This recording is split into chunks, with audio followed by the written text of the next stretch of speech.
Good morning. This is Joshua Arnold from Milan, Tennessee, little rural town in central West Tennessee.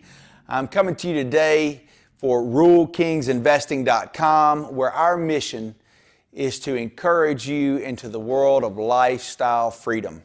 We do this through teaching the principles and sharing the strategies of how to invest in business and real estate in rural communities. And we welcome you to be with us today. I have my son and my good friend and mentee in the real estate and business world, and I'm sharing with them about the forms of profit that we need to be looking at as we engage in business in rural communities. So what is profit, or why do we even do a deal? What's a deal and how do we define it? I believe that we do this in at least three forms. Three forms of profit. So three forms of profit. So I ask you, what would you consider to be the most value add propositions that you would ask about as you go into looking at a deal and defining a deal? Now, there's thousands of books written on how to break a deal down, how to evaluate a deal, i.e. the rents, the income, the expenses, the depreciation value, the taxes, the leverage, the price point, like all of those things are great. And today I'm not going to tire you with the business of spreadsheets and all of that good stuff. So we're going to consider those the basics. But I think underneath the basics we need to consider as we look at a deal other forms of profit. Now, the number one thing you want to think about is certainly the economic value. So the money that you'll make when the deal is over. So when we ultimately do a cash out sale, when we do a cash and we sell that property at the end of the day, we want to make a profit, right? And ideally, we want to make a profit each year. There are strategies that you might want to implement if you're making tons of money in your life and show deductions and get the tax value, but ultimately that comes down to money as well.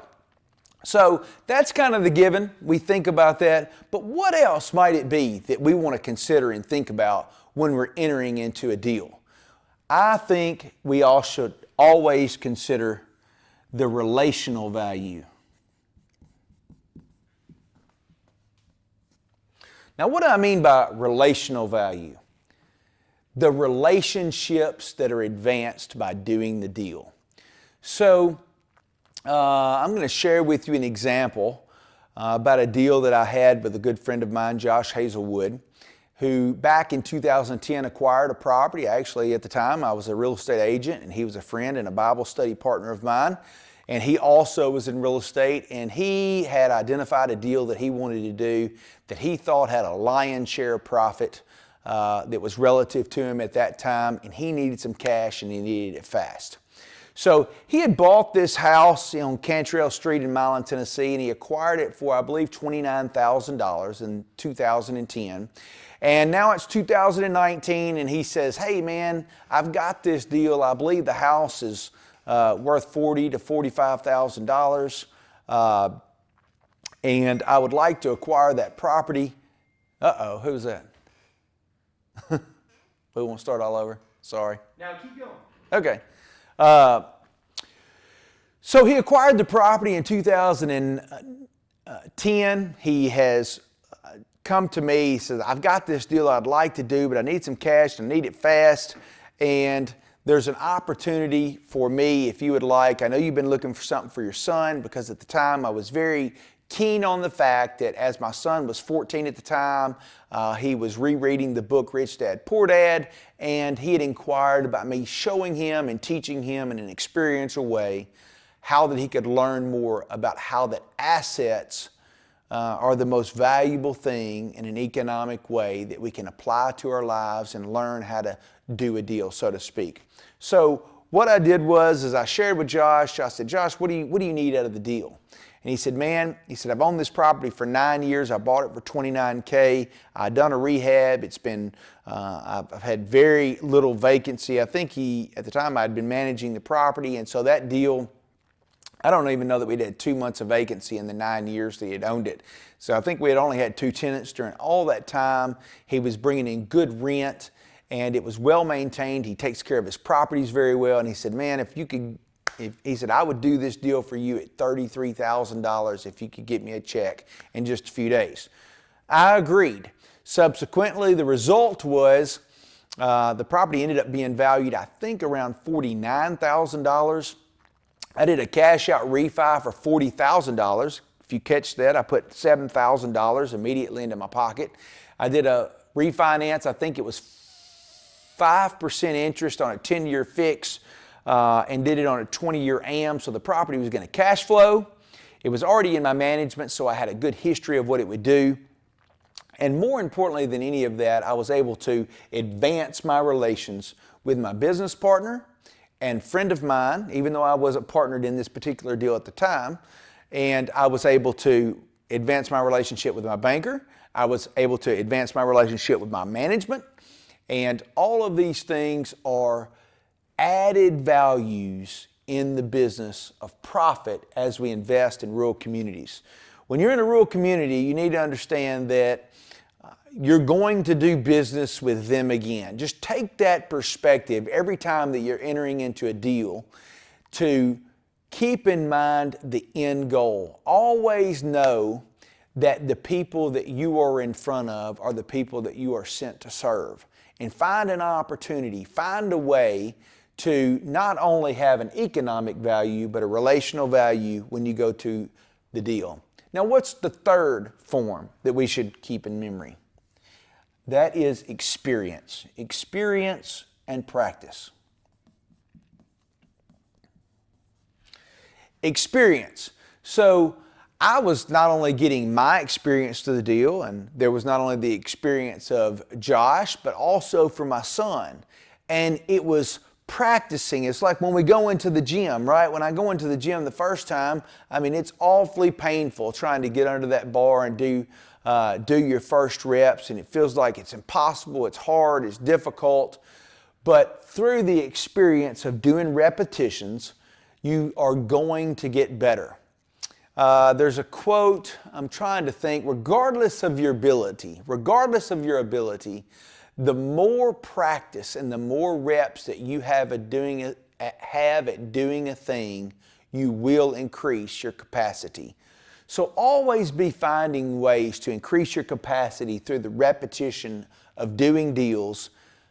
Obviously, we need to always make sure that we anticipate a net economic result, but I ask you to broaden your view and look for opportunities to not only be economically sound, relationally sound, and get the experience. And look back on that experience.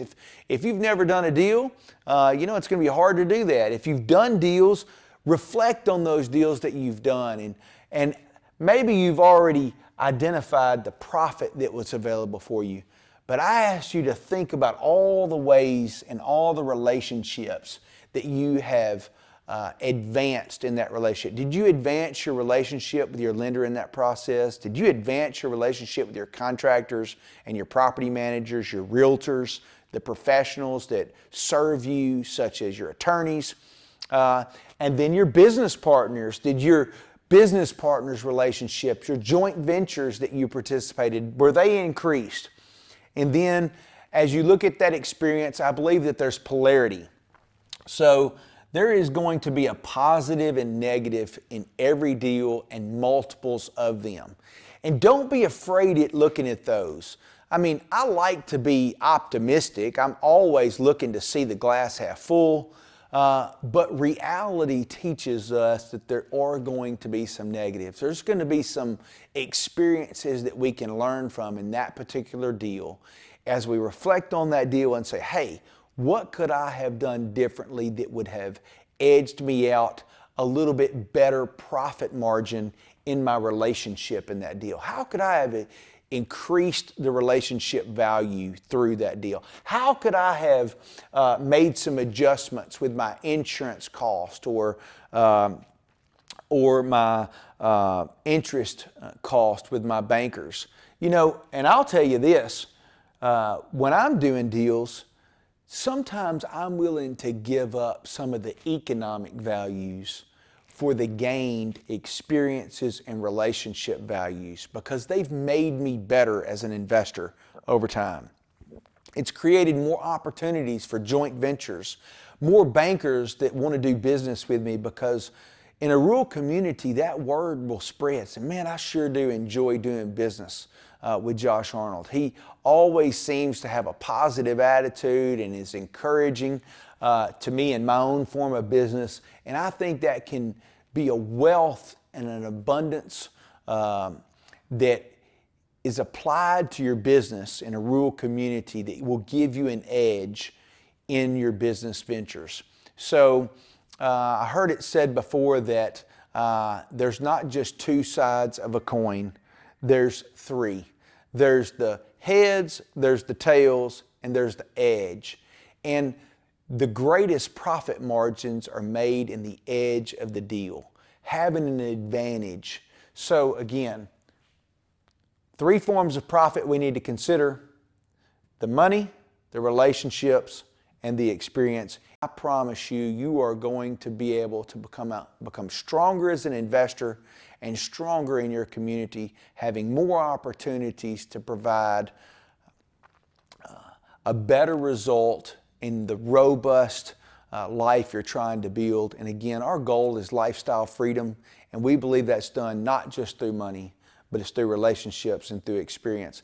If this interests you, if you're encouraged by this video, if you believe this to be true for your life, I ask you to like and click and subscribe to our YouTube channel for more videos such as this.